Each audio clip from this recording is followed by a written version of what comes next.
Bismillahirrahmanirrahim. Innal hamdalillah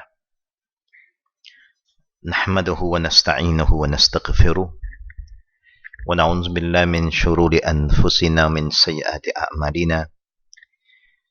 Man yahdihillahu fala mudilla lahu wa man yudlil fala hadiya lahu. Asyhadu an la ilaha illallah wahdahu la syarika lahu wa asyhadu anna Muhammadan abduhu wa rasuluh. Ya ayyuhalladzina amanu taqullaha haqqa tuqatih wa la tamutunna illa wa antum muslimun.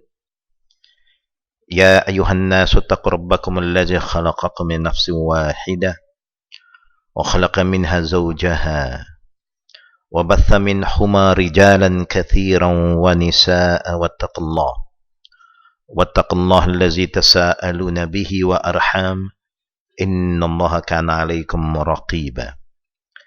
Ya ayyuhallazina amanu taqullaha wa qulu qawlan sadida yuslih lakum a'malakum wa yaghfir lakum dhunubakum wa may yuti'illaha wa rasulahu faqad faza fawzan 'azima.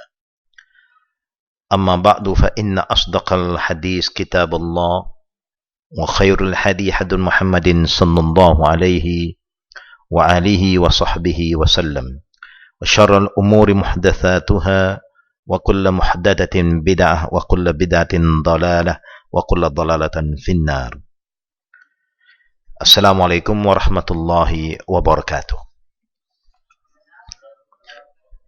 Segala puji dan puja adalah milik Allah yang menjadikan seluruh makhluknya, yang halal, yang haram, yang muslim, yang belum muslim, kesemua itu makhluk Allah Rabbul Alamin.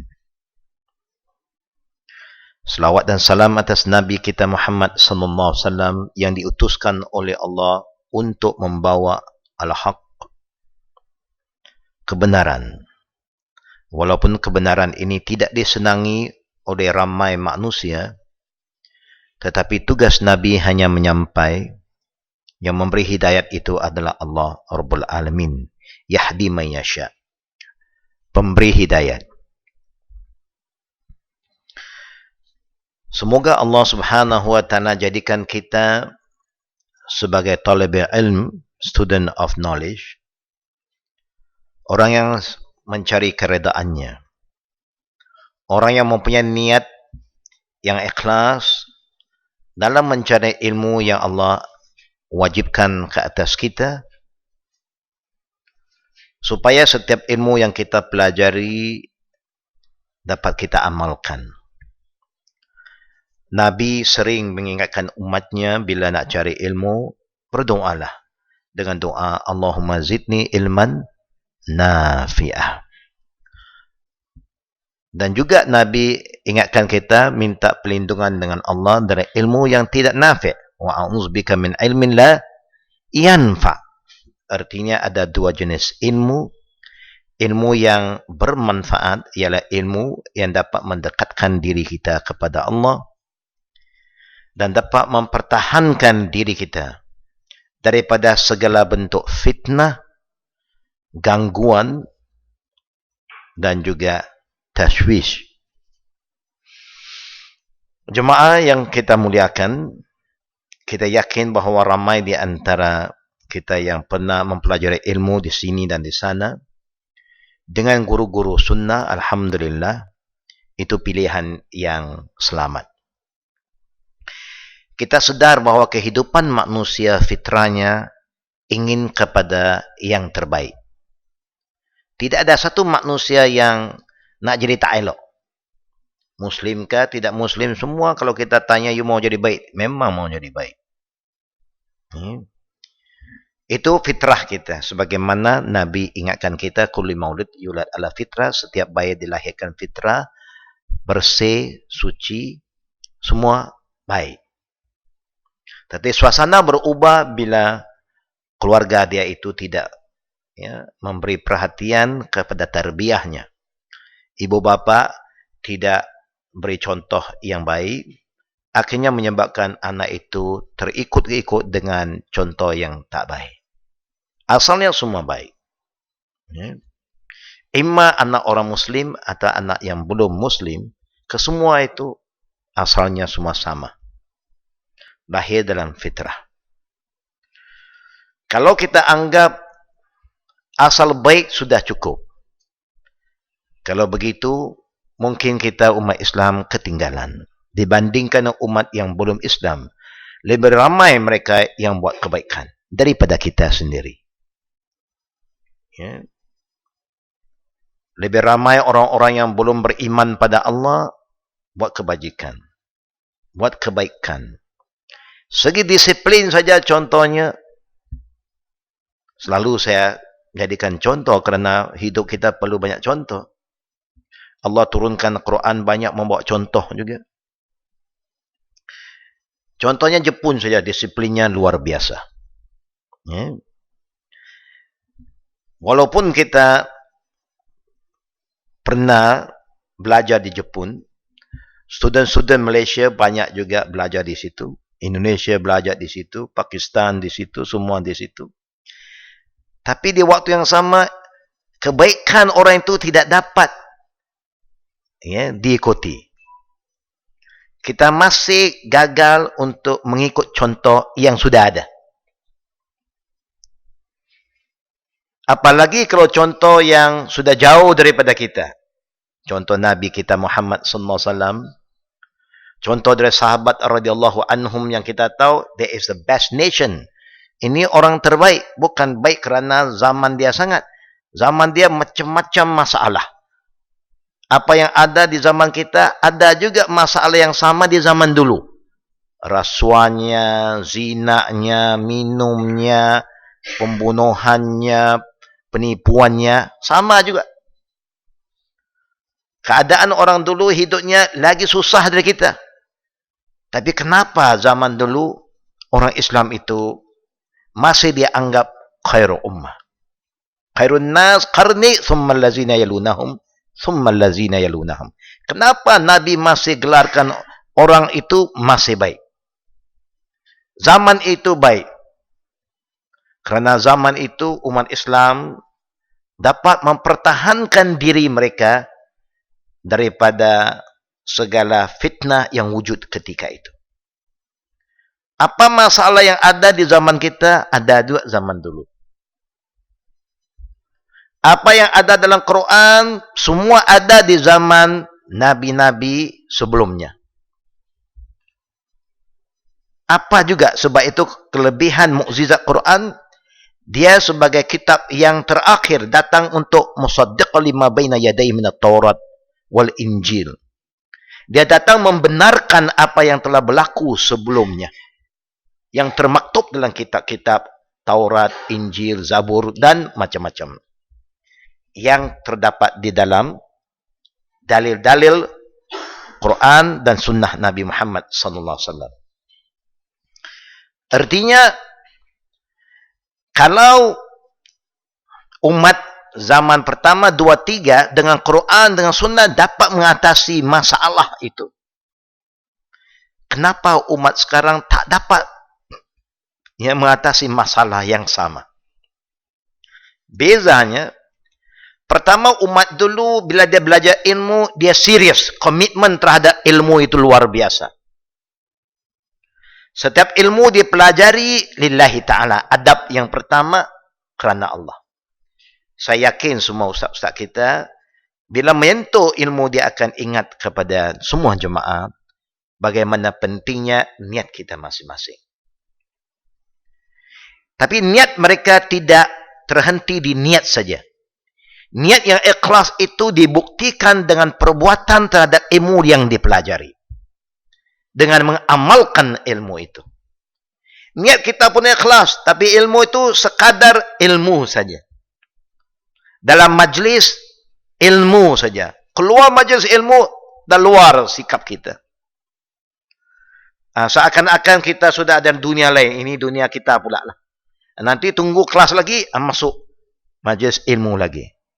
Waktu itu nampak Alhamdulillah, semangat ilmu tu kuat, bertambahnya ilmu. Habis-habis macam itulah balik kepada keadaan yang sama. Itulah yang menjadikan kita umat yang terdedah dengan macam-macam fitnah. Kerana kita menimbulkan fitnah pada diri kita sendiri. Ya. Lihat satu hadis dari Ibnu Mas'ud radhiyallahu anhu sebelum saya sambung kepada kitab Hikmah di sebaliknya, musibah dan ru'yah syar'iyyah.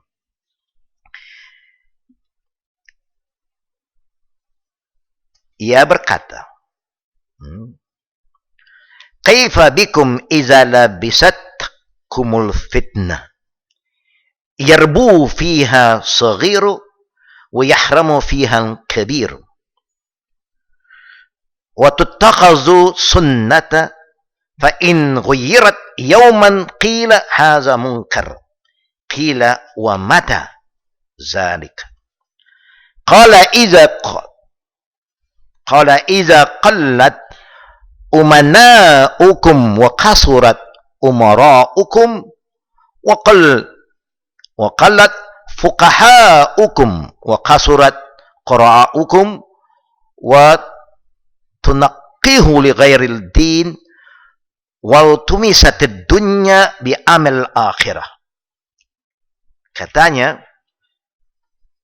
ini bukan hadis Nabi, tapi ini adalah kata-kata daripada Abdullah ibn Mas'ud radhiyallahu anhu. Bagaimana keadaan kamu, katanya, jika kalian tertimpa suatu fitnah, yang di tengah-tengah fitnah tersebut, anak kecil tumbuh besar, dan orang dewasa menjadi tua. Saya ulang, bagaimana keadaan kalian jika kalian tertimpa satu fitnah, yang di tengah-tengah fitnah tersebut ada anak kecil tumbuh besar dan orang dewasa menjadi tua. Lantas fitnah tersebut dijadikan sebagai sunnah. Sudah ada fitnah, tapi fitnah sudah di sunnah. Faham apa yang nak maksudkan fitnah jadi sunnah? Faham? Ya? Tahu apa itu sunnah? Bila sebut sunnah itu apa artinya? Sunnah ini satu jalan, ya, tariq. Hanya bila sunnah Nabi, jalan Nabi. Kalau sunnah kebiasaan, jadi kebiasaan. Macam orang kita juga, dia kata kita ada cara kita, berarti sunnah kita lah. Segi lugatan sunnah artinya tariq, jalan. Hanya segi istilahan sunnah ialah kullu af'al wa aqwal, ya, yang datang dari Nabi Muhammad sallallahu alaihi wasallam. Termasuk takrirnya. Termasuk apa yang berlaku di zaman Nabi, dia tak pernah suruh, dia tak pernah larang. Tapi dia diam saja.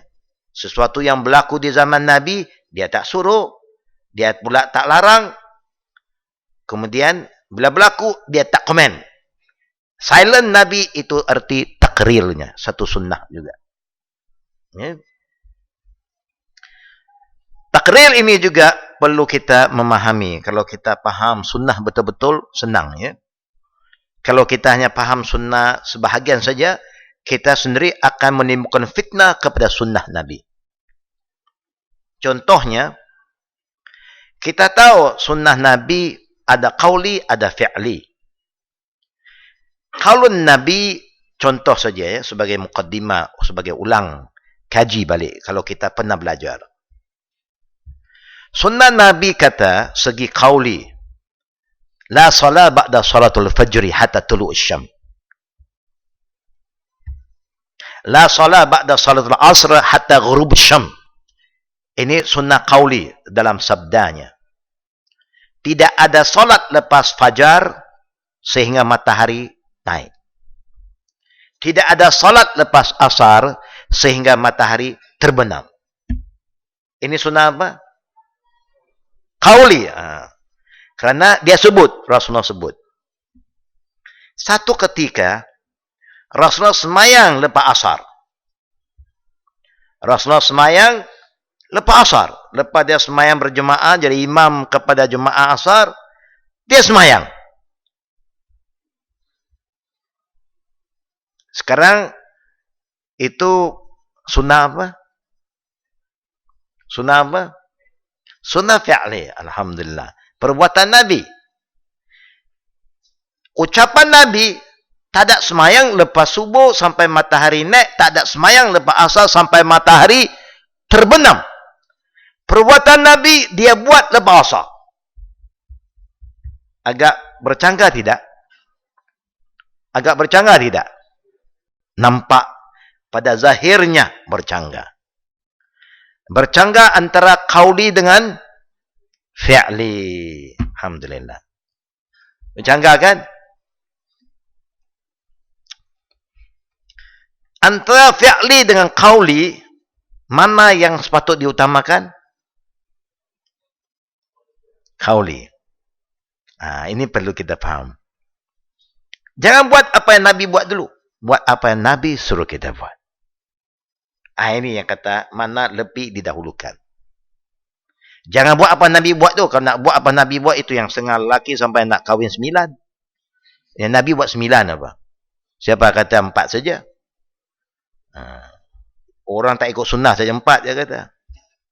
Kalau ikut sunnah, lebih dari 4 dia kata. Kerana perbuatan Nabi lebih dari 4. Jadi orang bolehlah timbul macam-macam contoh.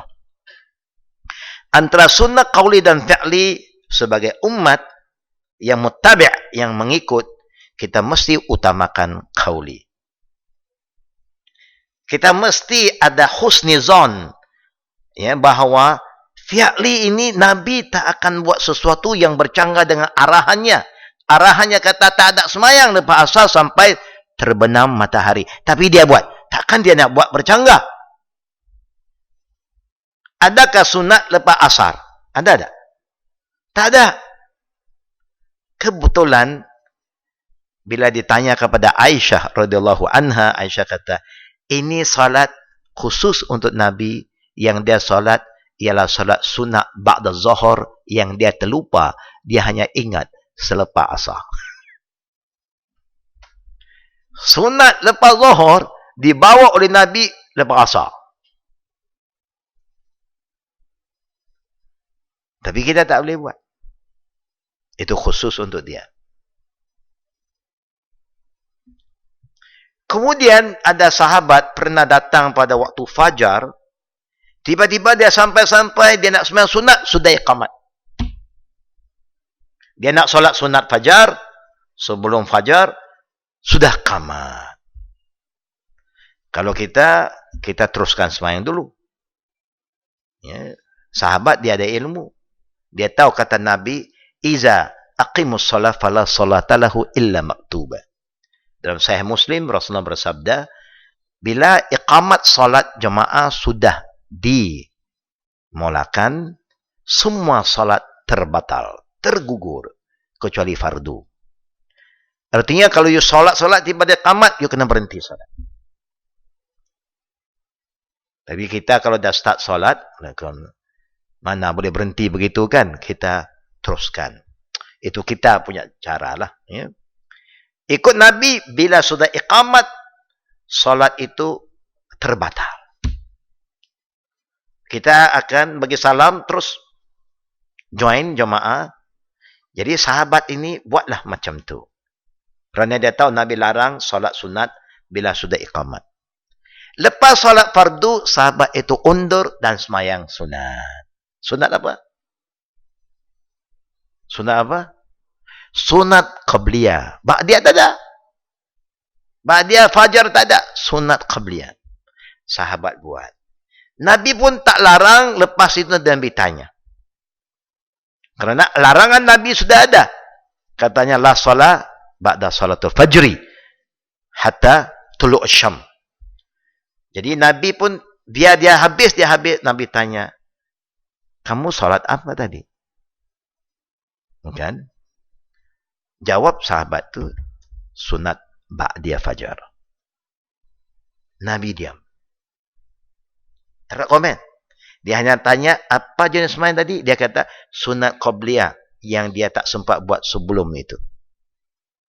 Bila dia terang pada Nabi, Nabi silent. Artinya, jenis solat ini dibenarkan. Kalau tak dibenarkan, Nabi akan tegur. Jangan buat. Nabi pun tak galak juga. Kerana dia tahu, tak boleh galak. Itu bukan waktunya. Tetapi kalau orang buat ada sebabnya, maka sebab itu dibenarkan. Faham ya? InsyaAllah. Ini benda yang perlu dipaham oleh kita, orang sunnah. Kalau tidak, satu benda yang bukan salah, kita boleh hukum salah. Kita akan timbul fitnah kepada sunnah Nabi balik.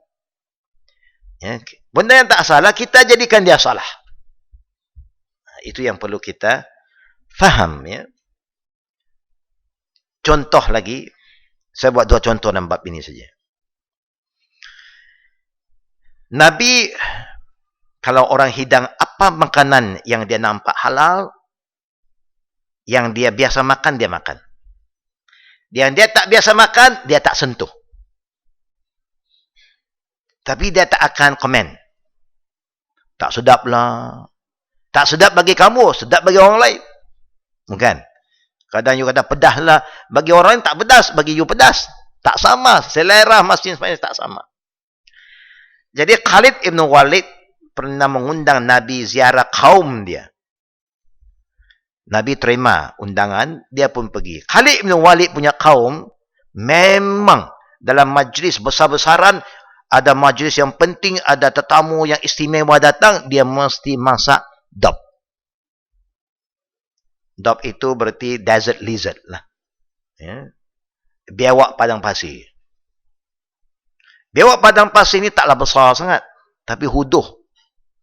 Ya, tak comel sangat. Biawak yang kita ni dia besar sikit. Lawa pun lawa. Muka dia, kulitnya lebih lincin lagi. Ya. Jadi kaum dia memang suka, dia pun masak siap. Khalid dia memang sapu. Mereka gemaran Khalid, dia pun sapu dulu. Dia tengok Rasulullah tak sentuh. Dia pun rasa terkilan. Ini masakan istimewa kan untuk majlis-majlis tertentu. Jadi Khalid kata, ya Rasulullah ini ya hidangan yang istimewa. Kenapa? Hanya Rasulullah dia tak komen. Kalau dia tahu benda tu haram, awal-awal dia Khalid, apa benda itu? Ini tak boleh itu. Ini bukan jujaz kan, bukan ayam kan, itik ke ini, dab ini. Nabi tahu dab itu bagaimana, dia orang Arab kan. Bila Khalid tegur, tanya Nabi, baru Rasulullah jawab, tengok jawapan Nabi. Allahu Akbar. Adab Rasulullah. Ya, cantik adabnya. Ya. Dia kata, ya Khalid, ini makna jawapan dia saja. Makanan ini tidak terdapat dalam kaum aku. Berarti kabilah Nabi tak biasa dengan makan ini. Mungkin kabilah lain biasa. Ya. Macam kita lah, Nabi kata, boleh makan jurat. Tahu jurat? Jurat artinya boleh makan grasshopper. Belalang. Belalang tu halal. Nabi kata boleh makan. Siapa makan? Saya pun tak pernah makan. You bagi pun saya tak makan. Pasal tak biasa. Tapi mungkin orang-orang yang tertentu, ya, yang sudah biasa, dia makan. Dia goreng macam keropok. Ya. Bukan. Crispy pun dia kata. Kalau orang biasa. Tapi kita tak biasa. Jangan pula, ini haram ni. Benda apa itu kamu makan? Pelik sangat. Tak boleh. Nabi pun tak kata. Dia kata, tak dapat dalam kaumku. Nabi pun tak kata, itu best tau. Dab itu bagus. Ada zat ini, ada keistimewaan. Macam orang nak jual dab sekarang. Kan minyak dab lah, hati dab lah, macam-macam. Dia ini bisnes lah. Bisnes dia buat cerita macam-macam. Ya. Akhirnya kita yang tak kuat iman pun belilah. Hatinya walaupun kecil mahal. Dia kata hati ini luar biasa. Ada begini, ada begitu. Kita pun makan. Itu katanya sunnah. Ya. Fitnah itu sudah jadikan sunnah. Berarti benda yang fitnah itu sudah jadi kebiasaan. Ya. Apabila suatu hari fitnah tersebut akan diubah. Fitnah itu akan berubah. Berarti sesuatu benda itu akan berubah. Maka akan dikatakan ini adalah kemungkaran. Bila suatu kebiasaan, bila orang bawa sesuatu perubahan, kita kata ini benda tak betul. Ini benda yang salah. Paham ya? Paham tak? Kerana kita biasa satu cara, kita bawa satu cara yang lain, ganjil bagi dia, salah. Mungkar. Kemudian, Ibnu Mas'ud pula ditanya oleh kawan-kawan yang lain. Bilakah hal itu akan terjadi? Bila keadaan itu boleh jadi? Dia menjawab, apabila orang-orang yang dapat dipercaya di antara kalian semakin sedikit. Bilakah fitnah yang sebenar akan berlaku? Yang benar jadikan batil, yang batil jadi benar. Ialah apabila orang-orang yang ada amanah di antara kamu semakin sedikit. Yang ada amanah. Sekarang orang nak cari orang beramanah memang susah. Kerja satu amanah, bagaimana amanah kita? Pegang satu kerja. Quran satu amanah, bagaimana kita menghayati Al-Quran itu. Ilmu satu amanah, bagaimana kita jaga ilmu kita. Keluarga satu amanah, bagaimana kita jaga keluarga kita. Harta satu amanah, bagaimana kita uruskan harta kita. Kesemua itu ya adalah amanah. Orang-orang yang beramanah akan semakin kurang. Dan penguasa semakin banyak. Penguasa semakin banyak. Artinya, satu kapal banyak kapten. Semua nak jadi bos.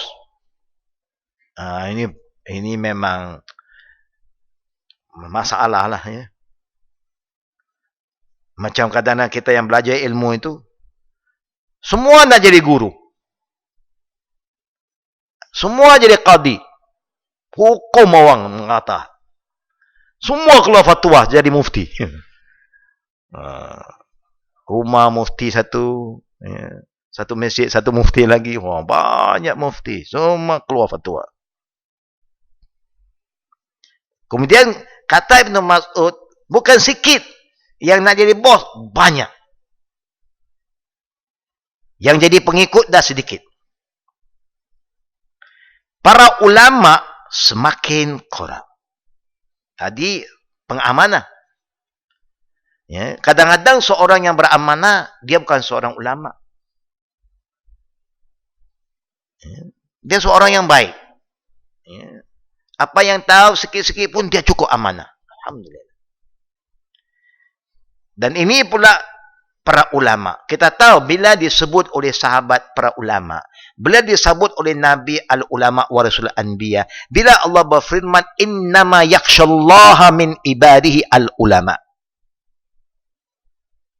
Kita tahu siapa itu yang dituju oleh Allah. Hanya sah mereka yang ada khasyatillah, takut pada Allah, ialah para ulama. Sekarang banyak dah ulama? Banyak dah ulama? Banyak. Ulama ini takut Allah tidak? Itu saja. Ulama itu takut Allah tidak? Atau ulama itu takut periuk nasi masing-masing? Adakah ulama berani memperkatakan yang hak? Kerana yang bila Allah sebut ilm dalam Quran, Allah tuju kepada ilmu wahyu, bukan nafsu. Ilmu sunnah, Nabi. Kerana Allah letakkan syarat ikut Nabi. Bukan sebarang ilmu, bukan pendapat. Bukan opinion, pandangan. Itu bukan ilmu. Pandangan, pendapat, opinion, bukan ilmu. Ilmu ialah yang diwahyukan oleh Allah, yang disampaikan oleh Nabi Muhammad sallallahu alaihi wasallam. Faham ya? Alhamdulillah. Ulama yang benar-benar semakin berkurangan. Ulama dulu kalau ada ilmu, alhamdulillah. Ilmu itu memang Quran dan sunnah. Sekarang yang ilmu, kalau kita anggap ulama, semua orang ahli ilmu ulama. Engineer lah, doktor pun ulama. Tapi semua kebetulannya tidak beriman. Sembahyang 5 waktu pun dah selalu miss. Bagaimana nak kata dia ada? Allah dah kata, innama yakhshallaha min ibadihi al-ulama. Adakah orang yang ini yang kata doktor, engineer, accountant lah apa, dia khasyatillah tak? Dia beramanah kepada Allah tak? Kalau dia termasuk orang yang khasyatillah, alhamdulillah. Qurra, sambung Ibn Mas'ud. Qurra, orang yang ahli dalam baca Quran di antara kalian semakin banyak. Orang yang tahu baca Quran banyak, bukan sikit. Ilmu dipelajari bukan kerana agama. Ilmu yang kita belajar bukan kerana nak amal. Untuk survival saja. Cari makan. Itu yang kata Nabi kan. Iqra'ul Quran wa'amalu bihi wa la ta'kulu bihi. Bacalah Quran. Amalkanlah dengan ilmu Quran. Jangan kamu cari makan dengan Quran. Tapi kalau you mengajar, murid-murid menghargai masa kita, perjalanan kita, dia bagi, alhamdulillah. Tapi you tak boleh tetapkan kosnya. Tak boleh. Terlalu mahal Quran tu. Tak boleh jual dengan harga yang sedikit. Kalau tak boleh sedikit, berapa harga yang mahal? Mahal pun tak boleh sebut. Pasal tak ada nilai. Kamulah nilai sendiri. Ya. Dan dunia harta dikejar, sedangkan amal akhirat ditinggalkan. Dunia, tak cukup waktu, tambah waktu. Overtime pun tak apa. Kalau dunia dia punya komitmen luar biasa. Ya. Tapi untuk akhirat, paling minimum saja. Cukup-cukup je, tak payah lebih-lebih lah kata. Tapi dunia, ya, dia nak lebih. Dia nak lebih. Kalau dia boleh letak al-akhirah khairu mina ula, alhamdulillah. Kalau kita letakkan akhirat lebih utama daripada dunia, bahagia kita. Kalau kita letak dunia lebih utama dari akhirat, memang kita semua akan have a bad ending. Husnul khatimah bagi orang yang letakkan akhirat lebih utama daripada dunia. Kalau orang letakkan dunia lebih utama akhirat, dia akan berakhir dengan su'il khatimah. A bad ending. So, kita ada dua ending. Beginning kita ada sudah lah. Kita semua ada wujud sekarang, kita ada beramal. Tapi sekarang kita nak pastikan bahawa ending kita itu baik. Ya. Tidak mau mula saja baik, tetapi akhirnya tak baik. Itu yang kita minta ke Allah. Allahumma khtim lana bihusnil khatimah. Faham ya apa yang kita minta? Bila you minta, ya Allah bagi saya akhir yang terbaik, berarti apa yang kita buat, the ending dari satu amalan kita mesti baik. Itu maksudnya. Apa kerja kita buat?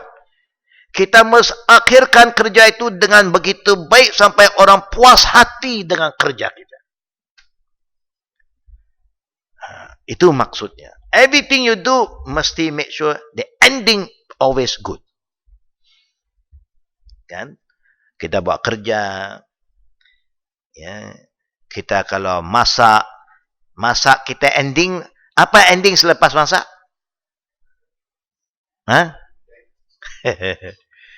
Yalah, lepas masak dah berminyak kan. Lepas makan memang sedap semua. Selepas makan apa kita buat? Basuh mulut, basuh tangan, bukan? Itulah. Yang lain tak basuh. Ya, pinggan tak basuh. Ya. Semua tak basuh. Basuh mulut, basuh tangan sahaja. Ya. It's not a good ending. Good ending sebagaimana sebelum kita makan semua bersih. Semua elok. Lepas kita makan sama-sama kita bagi elok. Itu yang kata a good ending. Keluarga lah. Macam keluarga family. Mak yang tukang masak. Ya. Dia ada masak semua. Dia pun hidang semua. Kita datang untuk makan. Lepas makan, mak sebelum makan itu, dia dah berjalan, berduduk, berdiri, berapa jam ke, masak semua. Dia dah berpeluh semua. Lepas makan, bukankah lebih baik kita pula yang kemas? Cantik tak kalau begitu? Kita anak yang soleh kan? Kita anak soleh, anak yang beramal. Dan nampak, mak dah susah payah. Mana lebih senang? Basuh lebih senang ke masak lebih senang? Mana lebih senang? Makan paling senang. Tapi antara basuh dengan masak mana lebih senang? Basuh lagi senang. Actually, lepas makan perlu exercise sikit kan. Kita pun tak lama lepas makan duduk saja kita buat exercise, tai chi sikit. Tapi kita tak buat. How can we be good? Bagaimana kita jadi orang baik? Bagaimana kita boleh amalkan ilmu kita? Kalau benda yang hari-hari depan mata kita, yang patut kita buat, tak buat. Nampak tak saudara semua? Islam itu very practical religion. Dia tak payah jalan jauh. Diri kita dengan keluarga kita.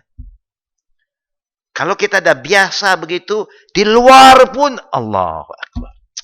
Di mana kita pergi, di situlah letak nilai kita. Kerana kita adalah orang yang berilmu dan beramal dengan ilmu kita.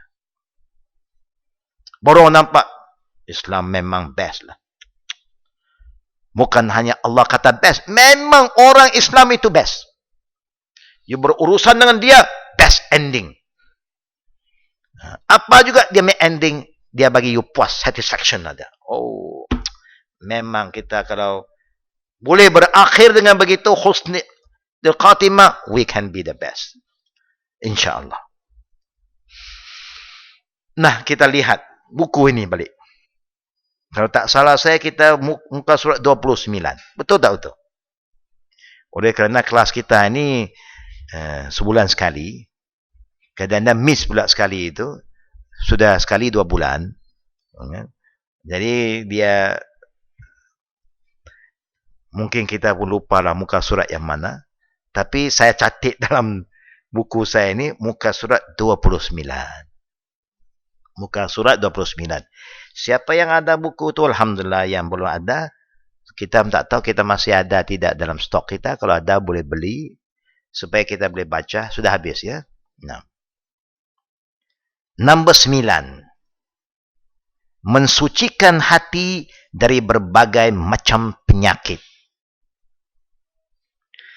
Keadaan yang sehat bisa mengundang seseorang untuk bersikap sombong, bangga, takjub kepada diri sendiri. Sebab dalam keadaan seperti itu dia bebas berbuat dan beraktivitas apa saja. Dia aktif lah. Bila you sehat, you very aktif. Apa nak buat pun senang bila kita sehat. Nah. Namun jika penyakit sudah menguasainya, dan penderitaan merundung dirinya, maka jiwanya boleh menjadi lunak. Berarti lembut balik. Hatinya menjadi lembut juga. Sifat-sifat tidak baik seperti sombong, takabur, dengki, membanggakan diri akan hilang dari dirinya. Kerana bila kita dah lemah, fizikal dah lemah, apa nak bangga lagi? Nothing to be proud lagi. Tak ada benda yang nak show off lagi. Bukan? Lalu akhirnya dia tunduk kepada Allah. Dia kena mengakulah. Dia tahu, I'm lemah. Baru dia tahu aku ini lemah sangat. Ya. Serta dia akan tekun menuntut ilmu. Ilmu apa? Ilmu agama. Dia tahu. Bila kita semakin lemah, ilmu apa yang boleh selamatkan kita? Ilmu akhirat.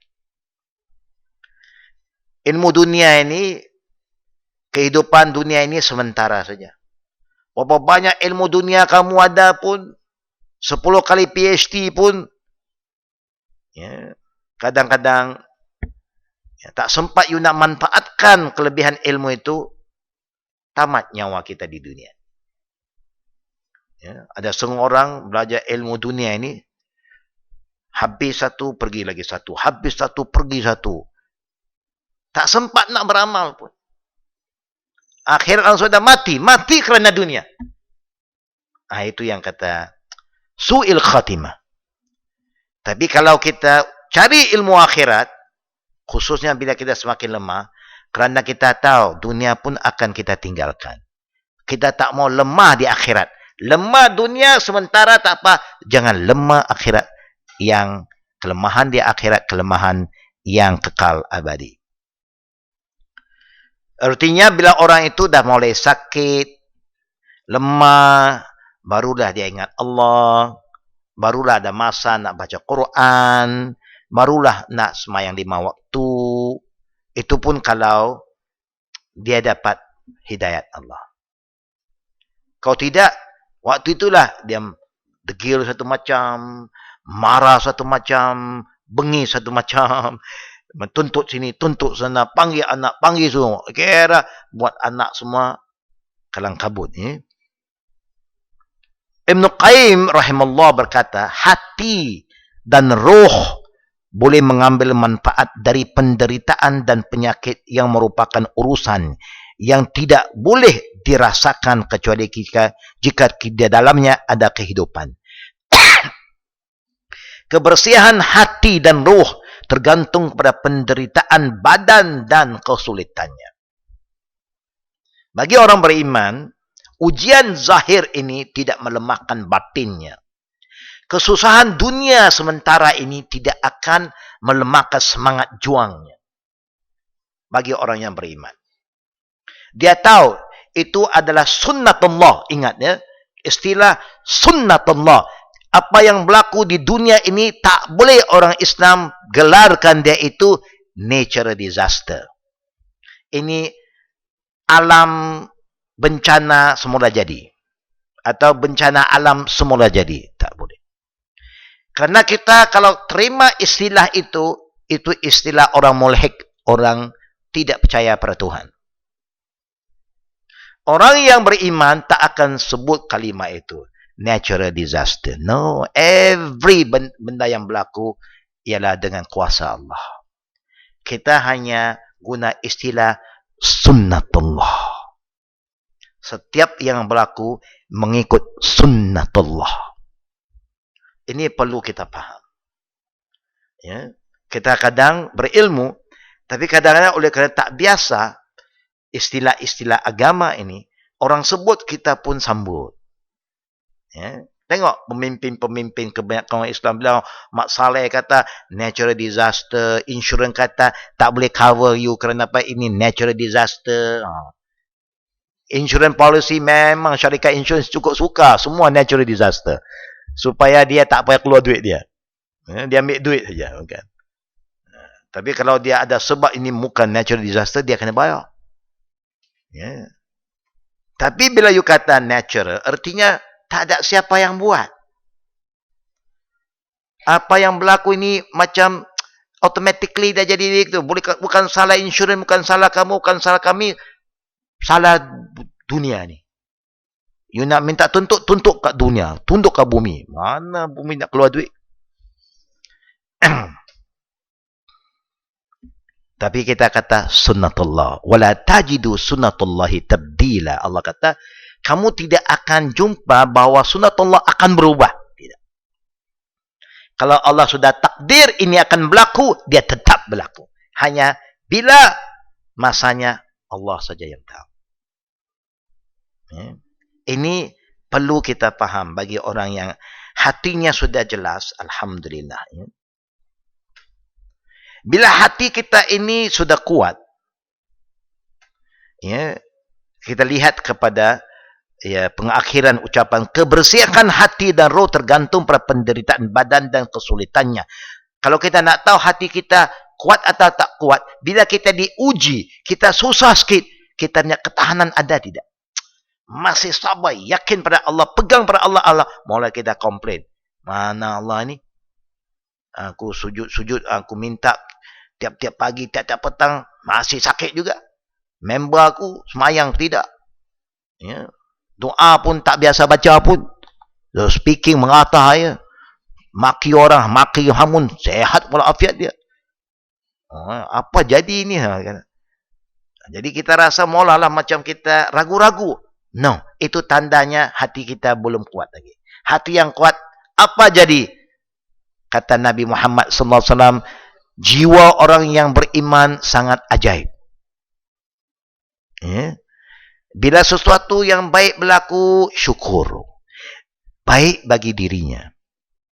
In syakartum la azidannakum. Syukur, Allah tambah lagi keberkatannya. Bila sesuatu buruk berlaku, sabar. Baik juga, dapat juga pahala. Kerana dia sabar. Kemudian Nabi sebut, sabar ini bukan selepas maki hamun, baru sabar. Kita dah bergaduh dengan orang kata sabarlah. Okeylah. Nah, sabar itu bila kita diuji, the first strike berlaku, can control. Di situ quality sabar. Macam orang langgar kereta kita, keluarlah maki hamun juga, tendang keretanya. Sabarlah brother. Okeylah, kaki pun dah sakit, kena sabarlah. You kan tendang besi mana tak sakit kan?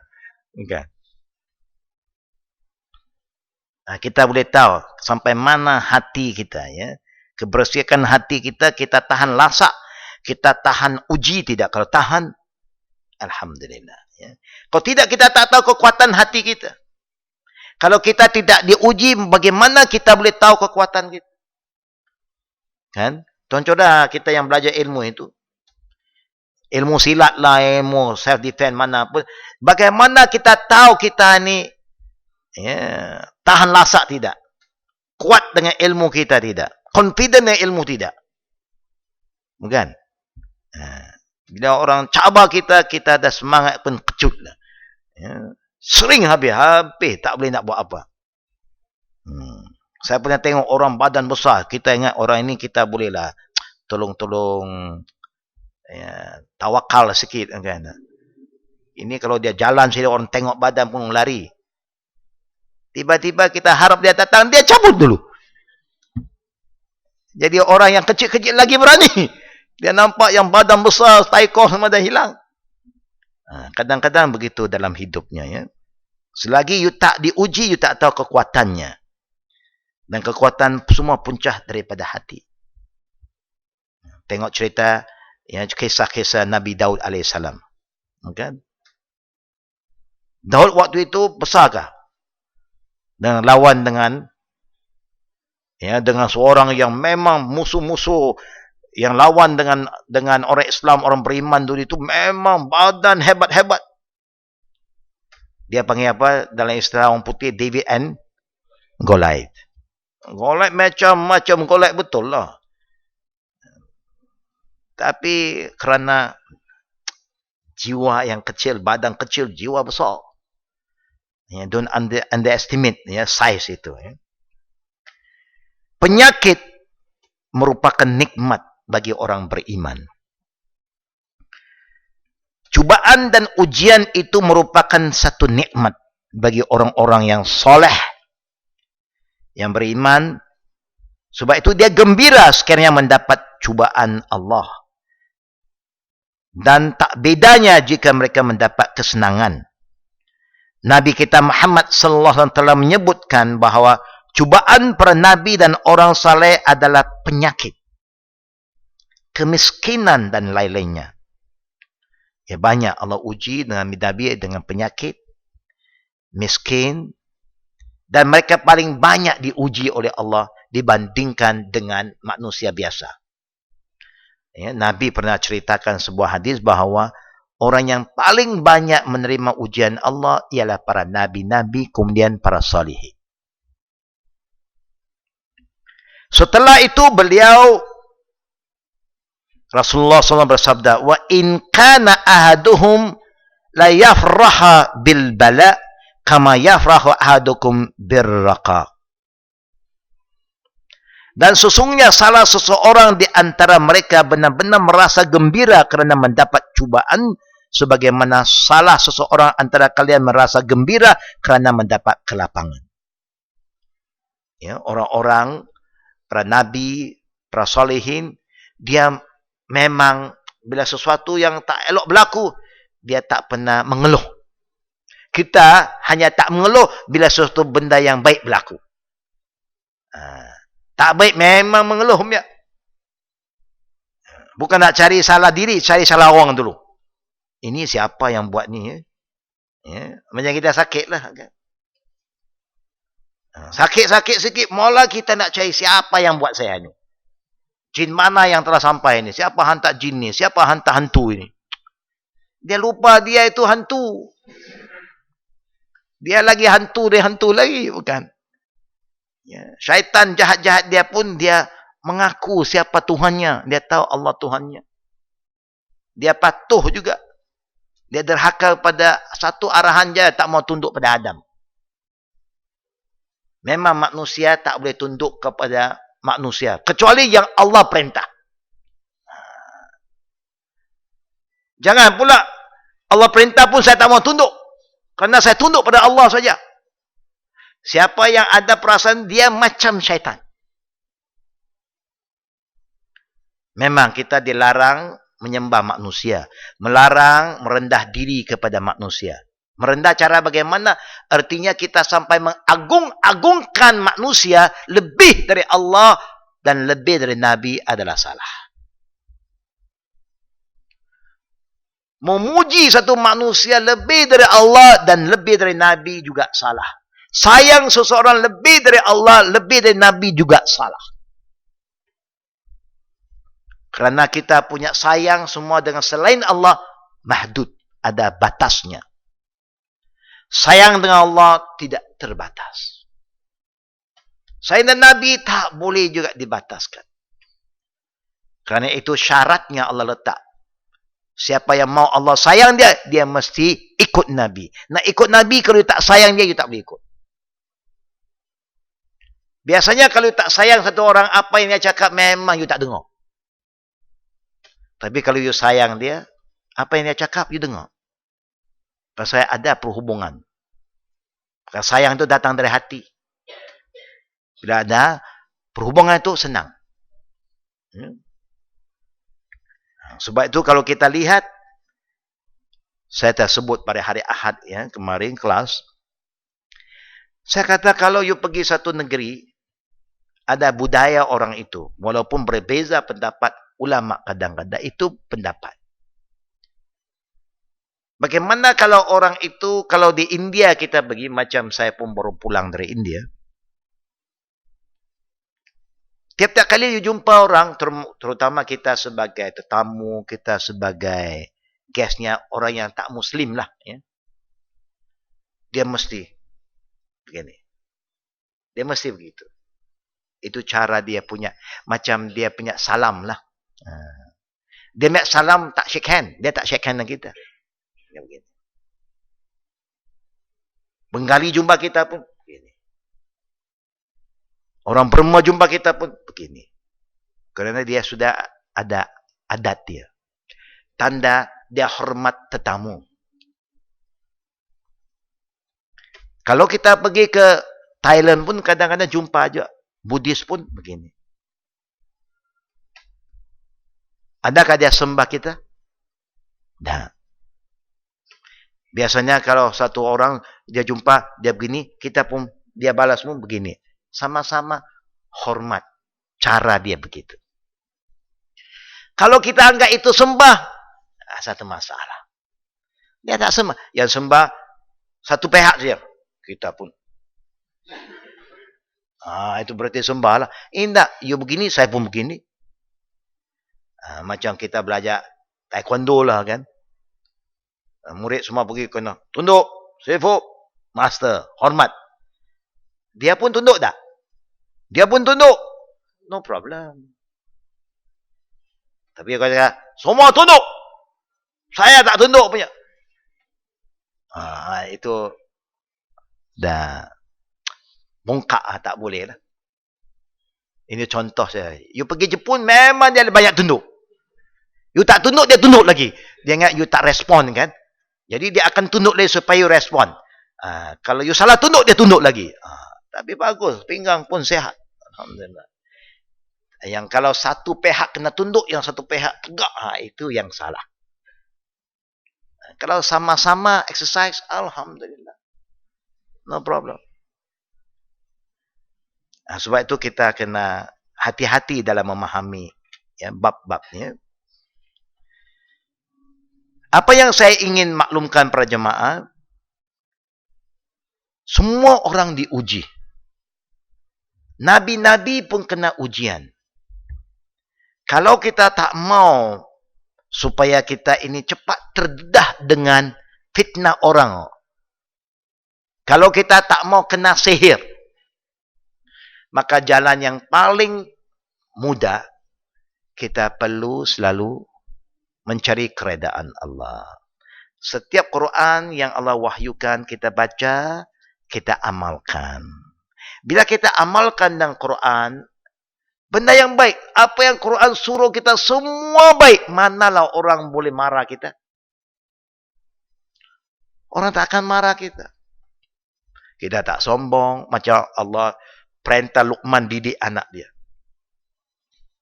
Supaya anak itu insyaAllah selamat daripada fitnah.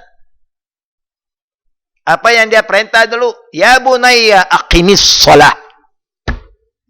Wahai anakku, solat mesti ditegakkan. Kerana solat itu ada bacaan. Bacaan itu sebagai ruqyah. Pelindung. Selalu kita baca Al-Fatihah. Kita baca Qul lagi. Semua kita baca. Kalau kita selalu ingat Allah, Allah ingat kita. Bila Allah ingat kita, dia yang lindungi kita. Bila dia lindungi kita, siapa pun tak boleh buat apa-apa. Tapi bukan kita nak sombong, tidak. Selepas Allah perintah Luqman supaya perintah anaknya, ya bunayya aqimus salah, apalagi perintah yang kedua. Apa perintah kedua? Siapa ingat? Wa'mar ma'ruf. Wa'amalu ma'ruf. Berarti hendaklah kamu semua buat yang baik. Kerana bila you nak ajak orang buat baik, you kena buat baik dulu. Mana ada satu manusia yang tak suka yang baik? Tak ada. Selepas you dah buat baik, wanha anil munkar. Kita kena juga. Di sini wanha ini, jangan kita ingat, wahai kita keluar, tegur orang. Diri kita nak cegah, selamatkan diri dari kemungkaran dulu. Buat baik, kemudian selamatkan diri dari kemungkaran. Diri kita jangan buat benda tak elok. Kalau kita tak buat tak elok kat orang, buat apalah orang lain nak buat tak elok kat kita? Kalau kita tak benci orang, bagaimana orang boleh benci kita? Kalau kita tak hukum orang, orang pun tak hukum kita. Kalau kita tak mengata orang, insya-Allah orang pun tak ada benda dia nak kata pasal kita. Macam kita lah, kita siapa nak kata kita? Tak ada apa pun. Bukan? Apa nak kata? Kita pun tak tahu tak kata orang, dia pun tak kata kita. Cuba kita mulai mengata orang. Buat tengok. You tengok orang lain mengata tak? Mesti punya. Jangan merosakkan diri kita. Wanha ni mungkar. Apa yang mungkar? Benda yang merosakkan diri itu mungkar. Rokok itu mungkar. Shisha lagi mungkar. Ya. LGBT mungkar. Itu semua mungkar. Kita jangan mendekati. Kecuali niat kita nak selamatkan orang itu. Lepas itu apa yang Allah perintah kepada dia? Wasbir ala ma asabak. Anak kena sabar ya. Anak kalau nak selamat, supaya musuh pun korang, you dengan Allah mesti baik, solat. Solat, aqimus solat artinya jaga rukun-rukunnya, tertibnya, syaratnya, ya segala adab-adabnya kena jaga. Bukan hanya buat semayang saja. Dirikan solat, tegakkan hukum hakam dalam solat. Inna salata tanha 'anil fahsya'i wal munkar. Solat ada kuasa untuk cegah kamu dari fahsyah dan munkar. Senanglah. Kemudian suka buat baik, cakap yang baik. Bila kita cakap baik, orang pun tak sakit hati. Bila orang tak sakit hati, orang nak buat ke kita buat apa? Bukan senang nak buat orang. Bukan, nak buat orang pun kena duit. Tok Bomo bukan bagi free jin tu. Jin pun kena bayar. Macam-macam yang jin bayar nama dia. Jadi apa yang diajar oleh Islam, Masya Allah, sudah ada dalam Quran. Kalau kita amal, jadi baik anak kita. Kemudian Allah bilang kepada Sulaiman, kata apa? Allah firman. Selepas, wasbir ala ma asabak.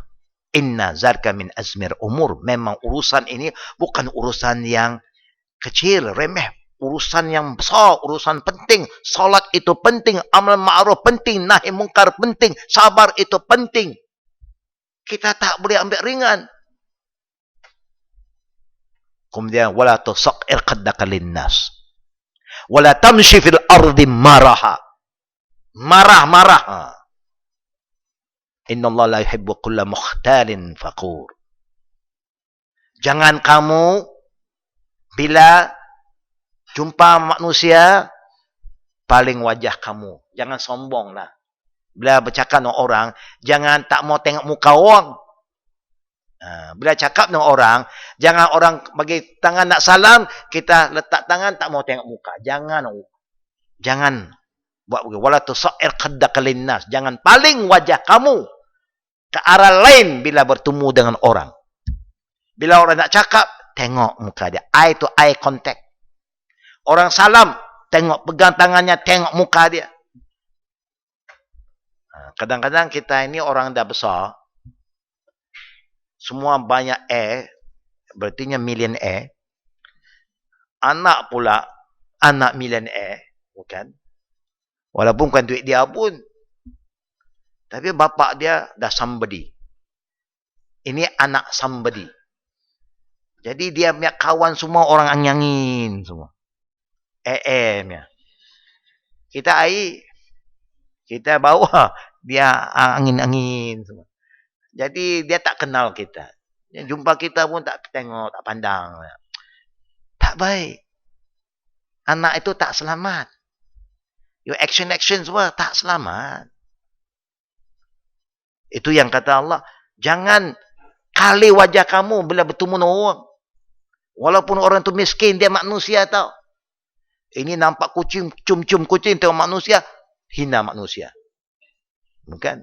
Takkan manusia lebih rendah dari kucing. Ini contohlah. Ya. Wala tamshi fil ardi maraha. Jangan jalan atas bumi Allah dalam keadaan bongkak. Satu macam saja. Angkat dada, kalau dada memang tinggi tak apa. Apa nak buat kan? Memang ada masur ke dia tinggi. Tapi tak ada masur, buat ada masur. Macam nak drogan selalu jalan. Kita bukan cowboy. Bukan.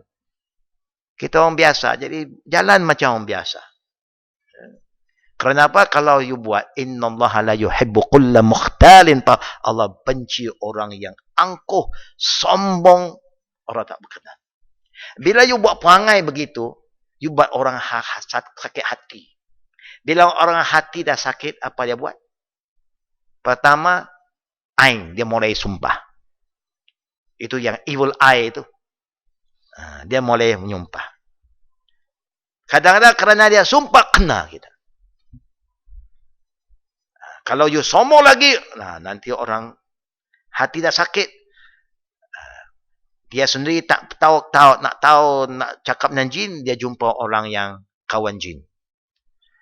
Minta kawan jin tu, panggil jin tu. Bukan untuk tolong dia, untuk menyerang orang lain. Fitnahkan orang lain. Akhirnya orang tu kena sakit. Sakit pula, doktor tak boleh kesan. Ambillah apa orang panggil tu? Ya. MMR kan dia kata. MRI kan. Macam-macam lah, X-ray sini scan sana, hantar ke specialist scan sampai taruh mesin lah nak scan. Semua kata clear, no problem. I don't know what happened to him. Waktu itu baru tahu. Ini memang tak boleh main ubat punya. Barulah dia cari orang macam kita yang boleh baca Quran. Tolonglah nak baca ruqyah ke. Kita tak akan baca warka-warka yang lain, jampi-jampi yang lain, pu kiri, pu kanan, semua kita tak hati. Itu semua ke bumi, ke langit semua. Kita hanya alif lam mim zalikal kitabul la raiba fihi hudal lil muttaqin. Baca Quran, syifa dia tu penawar. Cuba kalau anak ini dari awal sudah solat, sudah baca Quran, tak sombong, ya, tak bongkak, insya-Allah selamat. Sebab itu Islam suruh kita betulkan hati kita supaya akhlak perangai kita betul, insya-Allah jauh dari banyak fitnah. Kalau Allah bagi kelebihan, jangan kerana kelebihan tu kita sombong. Syukur, guna kelebihan untuk berbakti kepada Allah. Siapa akan marah kita kalau kita buat baik? Kita yang merendah diri, tak siapa benci kita. Ya, kecuali orang yang memang terlalu jahat. Ya, dah terlalu jahat, dia tak boleh tengok orang baik. Memang ada juga satu jenis manusia yang luar biasa. Dia tak boleh tengok orang baik. Ini manusia yang memang Allah saja yang boleh selamatkan dia. Kerana kita tahu fitrah manusia suka yang baik. Asal baik tak siapa benci. You tanyalah Cina menggali Hindu ke siapa. Kalau orang buat baik, okey, baguslah dia. Dia meniaga banyak bagus. Jujur, amanah. Semua orang mesti kata bagus kalau yang betul. Ya. So insya-Allah, mudah-mudahan Allah selamatkan kita daripada segala gangguan dengan kita sendiri selamatkan diri kita. Ilmu yang kita ada, amal. Jangan guna untuk menyerang orang, hukum orang. Kemudian selalu pastikan ada perubahan dalam diri kita. Kita dah belajar berapa tahun? Anak-anak kita dah belajar berapa tahun agaknya? 5 tahun ada? 4 tahun ada? 3 tahun mungkin? Katalah kan. Perubahan kita sudah berapa banyak?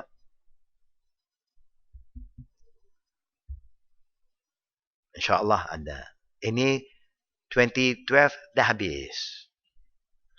Kalau orang lain selalu kata, ini New Year. Jadi new shoe, new trousers, new phone, new iPad, semua mau new. Tak apalah kalau mampu, new lah. Kereta pun bau, semua bau. Kalau duit ada, no problem. Tapi ini semua tak kekal. Yang kekal hati. Renew your iman. Iman kena betul balik. Kepahaman Islam kena betul balik. Become more positive dari negatif. More aktif dari pasif, more konstruktif daripada destruktif. Semua kena ubah-ubah. Barulah tahun akan datang ini, dia bawa perubahan. Dia tak akan berubah dengan tahun bau. Dia tak akan berubah, kita tak akan berubah kerana baju bau. Kasut bau, beg bau. Tak ada. Itu semua zahir je. Akan jadikan kita lebih sombong. Jumpa orang, you masih pakai model 2012. Ketinggalan zaman lah kamu. Aku 12, 2013, sekarang 2014 punya sudah ada. Tak payahlah nak cerita itu kan. Perangai kalau tak berubah, you tukar apa pun tak guna. Bukan. Kalau you diri kamu tak baik, you pindah 10 kali pun you ada problem. Bukan jiran tak baik, you sendiri tak baik. Akhirnya pindah ke situ, komplain jiran tak elok suami. Pindah lagi. Pindahlah, suami ni pun sayang isteri kan. Dia kata ada isteri tak senang, kita pun tak senang. Pindah. Lepas sebulan, wah ni jiran bagus. Jiran. Lepas 1 tahun, jiran teruk lah. Tak tahan jiran. Pindah lagi. Rupa-rupanya perangai kita kena pindah. Kita sendiri kena adjust ourselves. Sebab itu Islam mula dari diriku anfusakum wa ahlikum nara. Sihir pun satu azab. Sihir-sihir ini satu juga penyakit. Satu azab. Sebab itu kita perlu selamatkan diri kita dengan kita sendiri menghayati Islam. Menghidupkan Quran dalam hidup kita, kehidupan kita insya-Allah.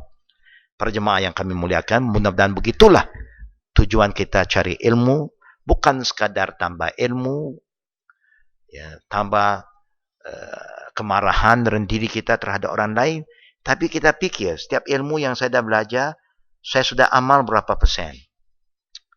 Ya, kalau ini saja saya nak tingkatkan amalan dia. Itu untuk diri saya. Sekarang saya sudah bawa kebaikan pada orang lain atau belum? Saya dah baik sekarang. Tapi kebaikan saya sudah dapat gunakan, dimanfaat pada orang lain atau belum? Atau just for yourself? Ya, we are selfish. Nabi bukan dia sendiri baik, dia kena ajak umat dia jadi baik. Ya. Seorang suami yang baik, dia tak mau dia saja baik, dia nak isteri dia baik. Bapa dan ibu, dia tak mau bapa ibu saja baik, dia mau anak-anak itu baik. Bukan. Itulah harapan kita. InsyaAllah kalau niat kita betul, mudah-mudahan Allah rahmati kita dan Allah selamatkan iman kita melalui ilmu dan amalan kita, insya-Allah. Amin ya rabbal alamin. Kalau soalan kita buka untuk sesi soal jawab, dipersilakan.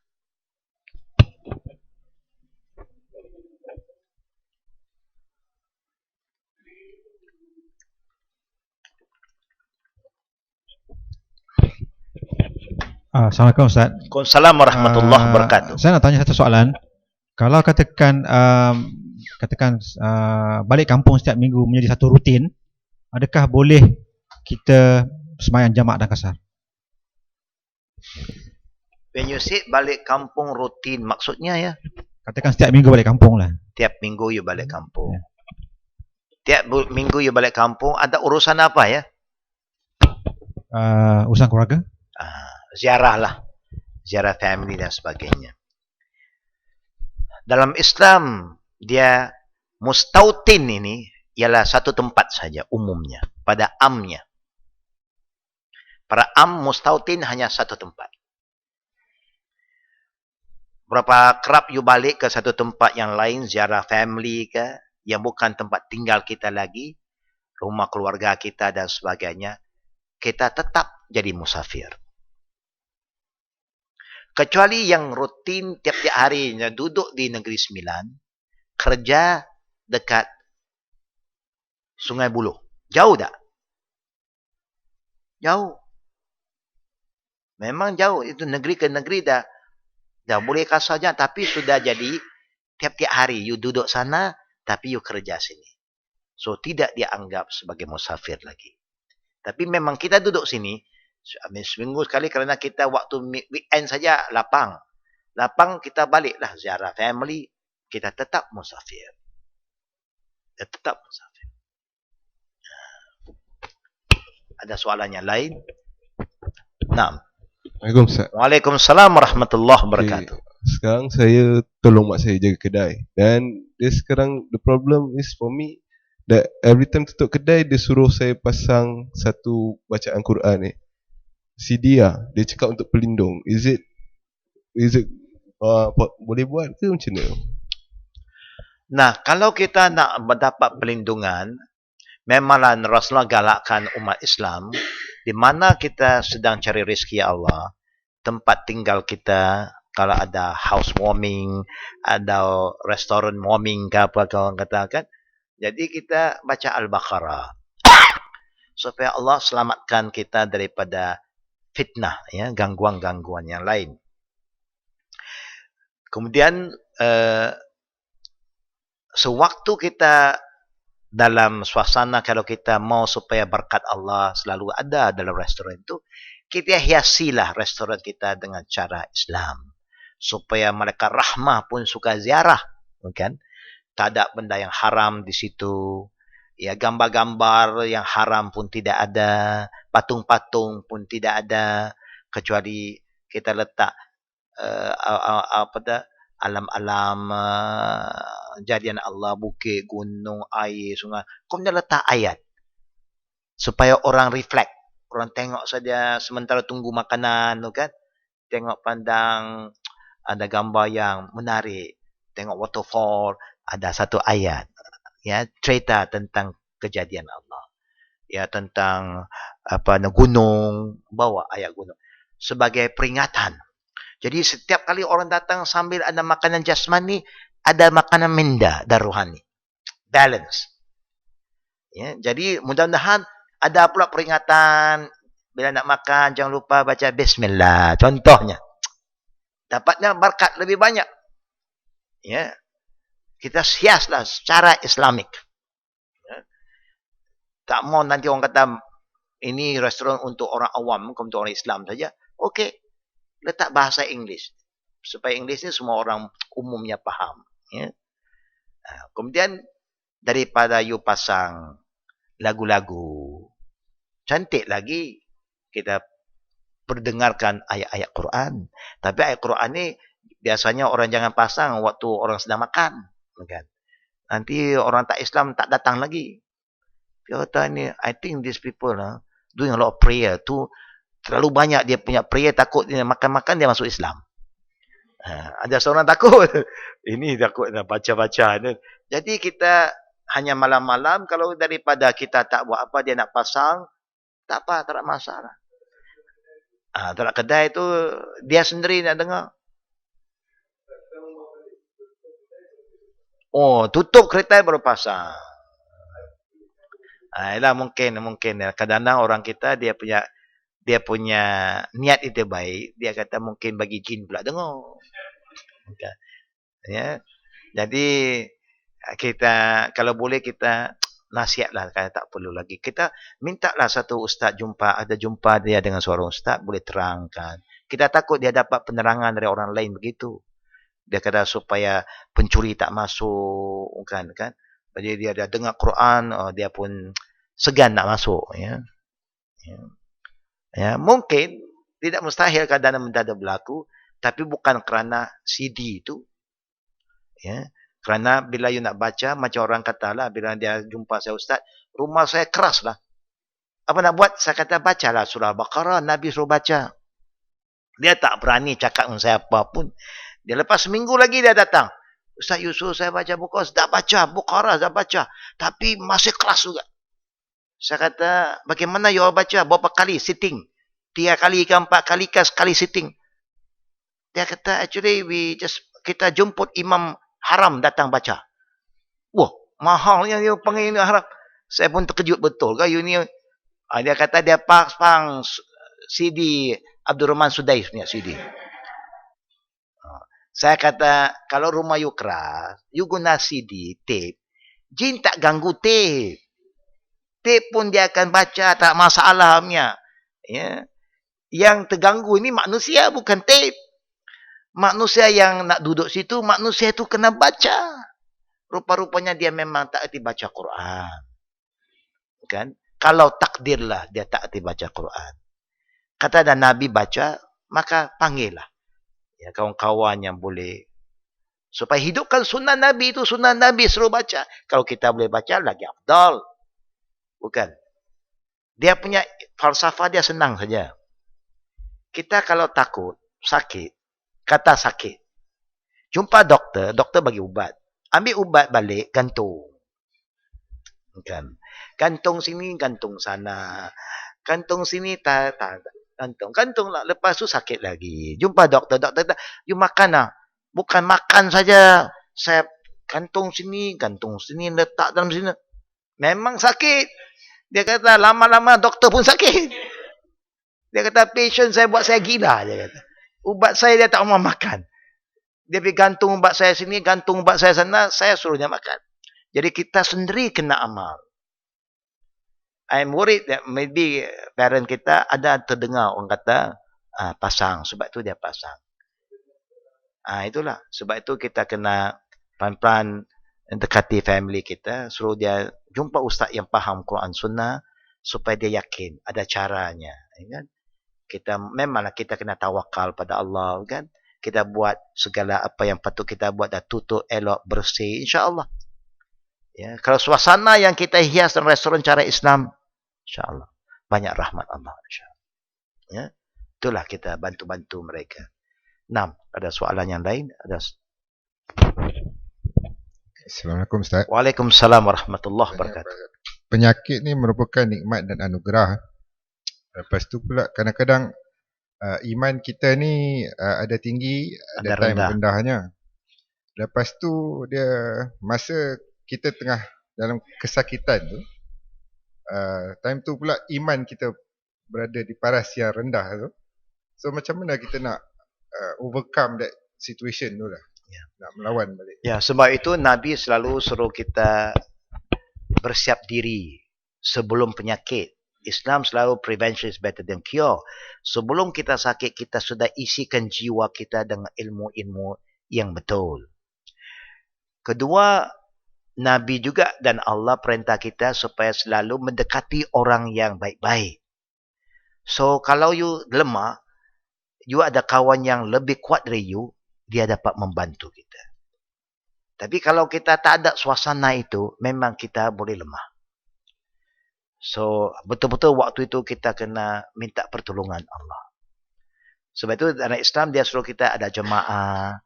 Wa kunu ma'as sadiqin. Contohnya Allah kata, dekatilah orang-orang yang sadiq, orang-orang yang baik. Supaya bila kita lemah, dia kuatkan kita. And that's how we go. That's why hidup kita perlu ada jemaah. Hidup kita, antara suami isteri pun sangat penting. Kalau perhubungan kita baik, dia pun doakan kita. Ibu bapa kita perhubungan baik, ibu bapa doakan kita. Kita perhubungan dengan kawan-kawan baik, mereka pun doakan kita. Kita tak tahu kesan itu kadang-kadang kerana banyak orang doa, cepat ya Allah kabulkan. Sebab itu kita perlulah ada that kind of silaturahim. Ya, kita tahu memang sendiri memang lemah.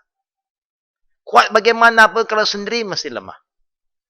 Bila ada orang lain, jemaah, kalau kita tahu jemaah musafir mana, jangan lupa doakan kami, insyaAllah. Mereka pun akan doakan kita kerana dia suka pada kita. Dia sayang kita, dia akan doakan kita. That's how we do it. Ujian mesti ada ya, tapi kita jangan putus asa sangat. Dan kita sebab itu, Islam selalu suruh kita ziarah-menziarah, ya, ingat mengingat, nasihat, is because of that. Kita perlu hidup suasana itu. Because sendiri memang kita ada banyak kelemahan. Ada soalan terakhir pihak muslimat. Muslimat ada soalan? Muslimat hari ini tak ada soalan. Alhamdulillah. Ya. Jadi kalau tak ada soalan lagi, kita harap. Jemaah mungkin tak tahulah sudah beli atau tidak ya. Kita ada kalender kita. 2013 punya kalender. Tapi kalender ni kita pilih, kita guna kalimah heavenly words. Ya. Kita guna bahasa Inggeris kerana kita nak berdakwah. Kita nak berdakwah supaya orang tengok keindahan orang Islam ya di Mekah, tentang masa, tentang macam-macam bangsa, warna kulit. Ya, kita tentang jalan siratul mustaqim. Ini tentang keadaan kesedihan ini. Bagaimana nak kontrol anger kita. Ini semua kalimah-kalimah dalam Quran ada, hadis ada sebagai peringatan tiap-tiap bulan. So itu kita buat untuk dakwah kita dan aktiviti kebajikan kita. Siapa yang rasa dia ada kelebihan, dia nak beli RM15 satu saja untuk amal-amal kebajikan Al-Khadim, dan juga kita boleh beli hadiah kawan-kawan supaya dapat, ya, dia dapatlah peringatan tiap-tiap bulan. Ada satu peringatan. Ya. Mudah-mudahan kalau siapa nak dia boleh beli selepas ini, ada di luar.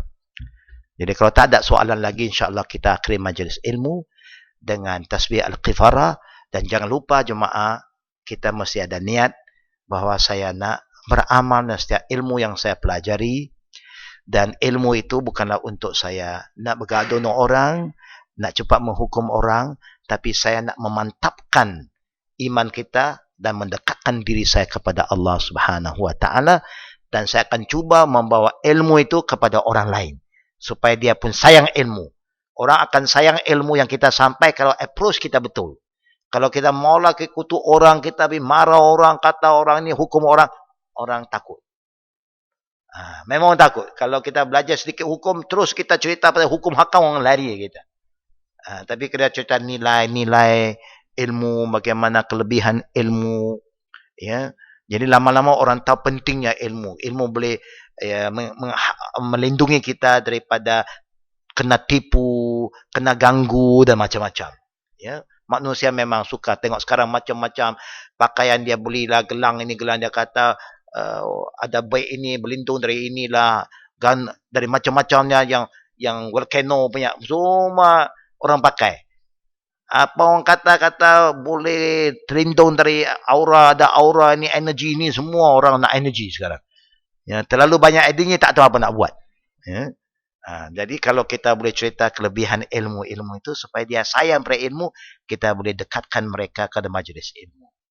Itu cara yang lebih afdal, ya.